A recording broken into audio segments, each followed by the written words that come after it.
अरे विमान येण्यासाठी देव येण्यासाठी संसार जाळावा लागतो. मग तुम्ही कीर्तन झाल्या डबा घेऊन जाचाल तसला जाळायचा नाही. संसारापासून ठेविले अनंते तैसेचे राहावे, चित्ते असू द्यावे, संसारी असावे, असोनी नसावे, आणि भजन करावे कधी मध्ये वेळोवेळा का विठाला विठ्ठल.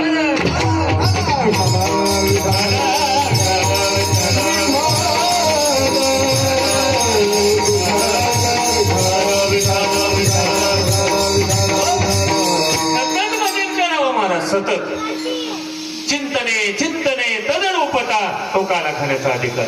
काय नो हे केले एका चिंतिता विठ्ठले. माझा विषय काय झाला होता, देवाच्या घरी कार्यक्रम होता. ऐका, देवाच्या घरी, आणि सगळे नवरे बायकोला भेटतील. बरं तुम्ही म्हणता तुमचं कसं आहे, मी सुद्धा उशीर जर झाला कीर्तनाहून घरी जायला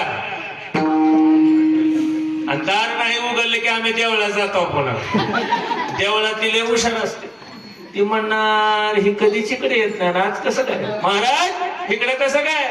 म्हणलं काकडा काय आलो. ते म्हणले खोटं बोलला का, म्हणून तिथं सुद्धा म्हणावं लागतंय दार उघड बयो, आता दार उघड बयो. आलं लक्षात, दार उघड आई, दार उघड. आई म्हणते तिकडे जा. मंगळवारी गेलेला शुक्रवारी गेलेला ते भक्त इथं चालत नाही.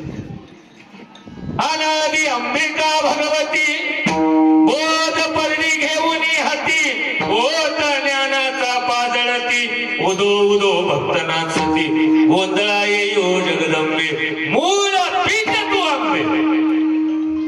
नाहीतर काय ती गोंधळ निघाले, ढोलकीला बांधे तुला बाधा बाधा बरी. अनाराधी आलाय नवा ग नवा, सगळे येते मला, पण आता टाइम नाही. विठाला